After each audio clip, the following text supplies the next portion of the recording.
want to bring in one of the awesome faces and writers here on the 5 Reasons Sports Network, and this is his time to shine. Heat basketball is back. Let's bring on Brady Hawk from 5reasonsports.com. Brady, first of all, man, they're giving you more access, which I think is great. I loved your content coming out of training camp, coming out of the scrimmage last week, preseason game last night. What were your biggest takeaways from last night, Brady? And expand on this a little bit, because I talked a lot about Tyler Herro and Kyle Lowry. So let's start with Tyler Herro, because Brady, if he can give us that version of Herro, or even 80% of it consistently, I think the Heat have a big 4, not a big 3. Yeah, I think just let's start with that scrimmage on Friday. There was a couple takeaways from that, and I think we saw that carry over. The number one thing was that Tyler Herro is going to be handling the ball a lot. Like, even in the time when he was with the starting group, with Jimmy, with Kyle, with Bam, he had the ball in his hands a ton. He's going to get shots up. We saw that yesterday. He was very efficient. So putting shots up and being efficient, obviously, is something good to see. I think last night specifically, you saw him playing fast, but also playing controlled. And it's something Duncan Robinson said after the game about the pacing overall. And I'm sure we'll get into that a little bit later, but the pacing was controlled, but it was fast. And I saw that in Tyler. I think before he would play a little too fast, where you'd get the lob opportunities, you get the floater, but you never really knew what was coming. He didn't really know when to make the decision, when to do which. Last night, it was all controlled. Like, when he was going to the floater, he went to it. And if he was going to throw the lob, he threw that lob. So I think it's just seeing his growth in that area. A lot of that has to do with his body, a full off season, getting that handle right, getting all those things kind of behind the scenes right. And seeing him play extra minutes and a lot of minutes next to Kyle Lowry. I think we talked about this so much in the offseason, and we got to see it immediately because Jimmy was out. We got to see them play, and he thrives next to a point guard. Like, there's no surprise there. I think we said Bam is going to thrive next to a point guard. But I think we kind of surpassed that. They stuck Tyler in a point guard role, but all he needed was a point guard next to him, and now he has them.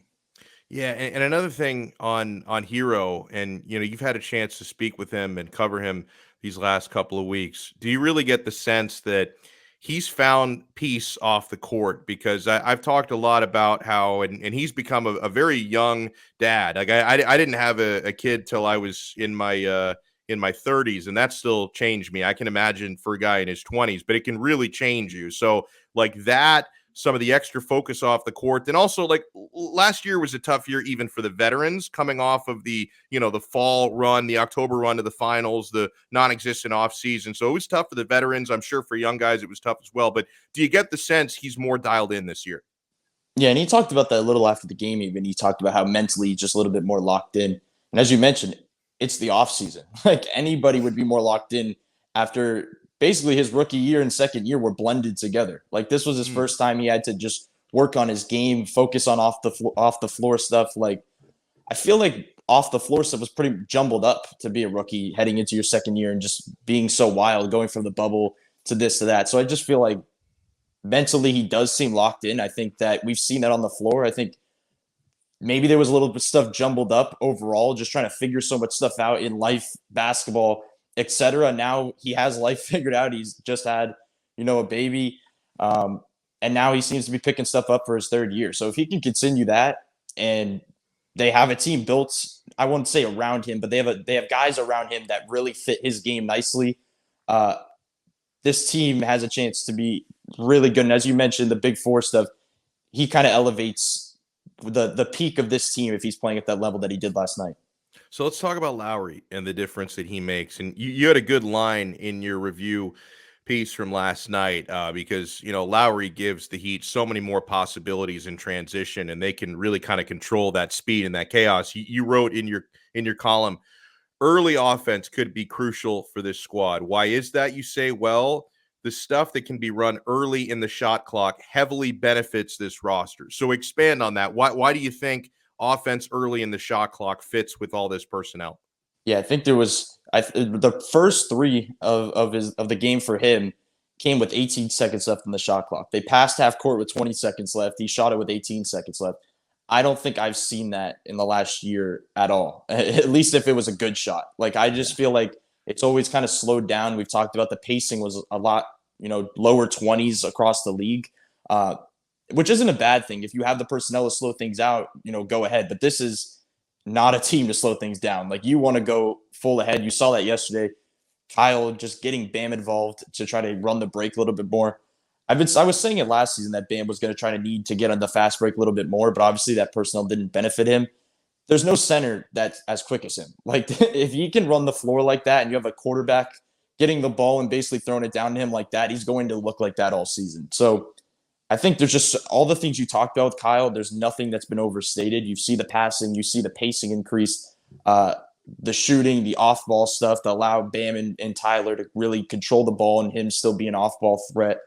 Defensively, you saw point of attack guys, even guys off the bench. The point of attack defense just looked a lot better overall. Defensively, everything was clicking. But I think we knew this was a defensive team. The question became, are they going to score enough? And obviously, the first half, 74 points. I think we got our answer. So it's if they get Kyle next to Jimmy, because we've yet to see that, I think that's when we'll really know what his role will be exactly. But in terms of pace, they know what they have. It's going to be a lot of running. It's going to be a lot of Tyler and Kyle and Bam together on the floor is going to be the fastest grouping. So it's going to be something interesting to see something different. I want your reaction to some of these. Ira Winderman recapped the NBA GM survey. Heat forecast third in the East. I think we both like that, right? Because Brady, you've told me you see the Heat right there. So I think the GM's probably got that right. Yeah. I don't think either of us are going to argue Spoelstra voted best coach, Heat best offseason moves, Lowry is best impact acquisition. Do you think Lowry should have gotten a little bit of love as best point guard?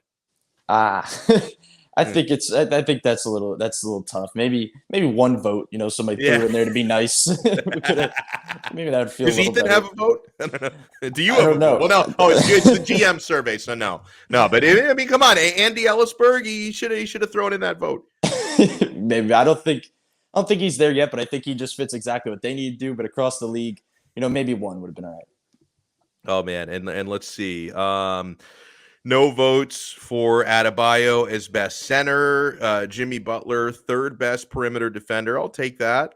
Heat, fourth best defensive teams. Do all those check out for you? Yeah, I think I'd have to see the three defensive teams that are above them, but that's pretty much what it is. I think Jimmy is I think they take him for granted defensively in a lot of ways. He's not going to be defensive player of the year up there in those rankings because of I just don't think he's the type of player that's going to get the nod in that area. But what he brings on a night-to-night basis, I think, speaking of Kyle and bringing this back into the picture, Jimmy's going to thrive more than anybody defensively. Like you saw it yesterday, PJ and Kyle being put in the defensive actions inside pick and roll, and Bam's basically the freelancer, just allowing him to just scoop the ball up and run down the floor. That's always been him inside the action. So now you see him a little bit freer, and I think that's going to be Jimmy. And like I said before, if you ask me what Jimmy's biggest strength is out of anything in his game, I think it's defensively, just weak side, just making decisions. So when he can make the double, when he can hit the passing lanes, and that's going to be his role all season. So I think that's what you're going to want to look forward to. And I'd say he's got to be in the top three perimeter defense. Somebody who really impressed me last night, not only for his toughness, he had to get stitched up, 5 stitches, came back into the game, his defense as well. Caleb Martin, who always seemed to be in the right spots. Like he didn't look like a two-way guy to me, Brady. Yeah, and me and Ethan were talking about that, the scrimmage. Like he stuck out even there among that group, just going back and forth, being on the second unit. He stuck out. I think on paper, you see a reason why they went after it in the first place. For one, you can call him a two-way player, but he's not a two-way player. Like he's the most experienced two-way player you can get, why it makes sense in the first place. But looking on paper, this team has defense. They have a little bit of passing. They have spot-up shooting. The one thing that you're kind of questioning, we saw a little bit from Tyler last night, is that do they have enough shot creation? Right. And that's what Caleb Martin is. He's a shot creator. He's athletic enough to get to the rim. He's not afraid to come in as a two-way guy and throw a couple step backs and side steps to try and get some buckets. And obviously the spot-up shooting has looked good from the scrimmage to yesterday's game. So if there is, somebody goes down, they need to insert somebody in, they're going to have enough confidence to throw him in there inside the rotation if needed. You've seen it in the past. It's basically a revolving door of two-way guys, Gabe Vincent, Max Strus. Look where they are right now. They're both inside the rotation. Mm-hmm. That if it becomes available, if there's a spot there, then he's the typical plug-and-play guy that Spo would love to use. Yeah, somebody we didn't see last night was Jimmy. Jimmy got the night off. So, I mean, how different, and I'm sure it'd probably be better different because Jimmy's one of the best players in the NBA. But I mean, how much even better can that starting lineup look with Jimmy in there? And then how might it look different? Jimmy playing off of Lowry, especially. I think the one difference is that there was obviously extra spacing in the starting lineup yesterday. You saw so much space to roam, which, by the way, I don't think I've seen ball movement like that in the half court. You could talk about Kyle Lowry pushing pace full court wise, but it's also the speed of what he does in the half court, kind of moving the ball around, forcing open shots, making the defense to go into rotational frenzies. Like that stuff is important. Jimmy kind of changed that a little bit. He's not a floor spacer, but what you kind of see is that they're still going to get the same looks because when he's driving, getting downhill, it's just going to gravitate people to the middle of the floor like he always does. We talk about Duncan's gravity when he pops out to the three. Jimmy has that gravity in the exact opposite way. When he drives to the rim, everybody kind of attracts to him. So I think that's the interesting part. We're going to see how they kind of split up the ball handling frequency of if they run the Herro, Bam, Jimmy, Kyle lineups, because there's one ball, all of them were getting pretty decent ball handling reps yesterday. So I think that'll be interesting. Can Jimmy survive as an off-ball guy long enough without a jumper? But I think he can off the catch and drive. But obviously all the four guys we're discussing are allowed or can play off the ball at a high level. So I think it'll look good. And, we know what Jimmy is. And I think even looking back to media day, Spo didn't even talk about, and in his presser before the season, didn't even bring up Jimmy. And I think that kind of tells you what is expected of Jimmy. They know what Jimmy is. They know what he brings you on both sides. There's no worry about what's going to happen. So I think it'll fit in pretty nicely immediately. That's really good stuff. Hey, Manny, if you can pull up the picture again of PJ Tucker's shoes, we want to raise awareness for this. Manny Chang wants to start a GoFundMe so that he can afford these sneakers, and I'll admit they're nice. And whenever Manny tells me he wants to show me a pair of shoes that he's interested in, I have flashbacks to those awful Yeezy Crocs that he paid three. Oh my God! Oh my, that is the stuff of nightmares. Like it looks like there is an alien absorbing your feet. Like it's terrible. So these PJ Tuckers are a lot better. But let me ask you, and Brady, listen, you're younger than me, so you're probably into shoes. But if you, like, hypothetically, if you had like 656 extra dollars you didn't need for living expenses, you just had $656 just burning a hole in your pocket right now. Is like, are you going to spend that money on shoes? Like, is that going to be your That seems like a lot of money for sneakers. Yeah, I'm not a $650 spender. Like I like shoes, but not in that range. Like I can't say I'd be donating to his GoFundMe at the moment if I had that extra laying around. But I mean, they're nice. If you got it, if you could afford the 650 PJ Tuckers, go for it. But personally, I'm not in that moment right now. They are nice. I'll give him that. By the way, this comment from Enrique Comas is perfect. He says, "Did Venom just absorb your feet, Manny?" I saw that movie over the weekend, the new Venom movie, and actually I watched. They're all right. I mean, I'm not going to say these are like snubbed for Academy Awards or anything.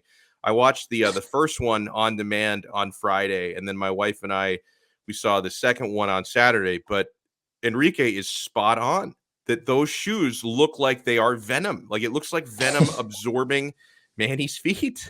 Over 500 for sneakers.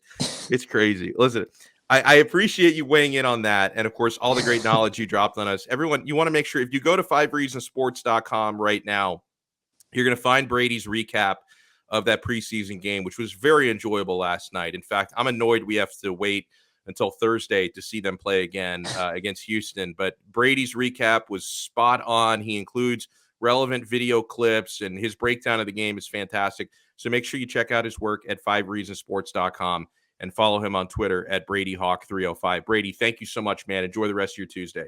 Appreciate it. Thanks for having me on.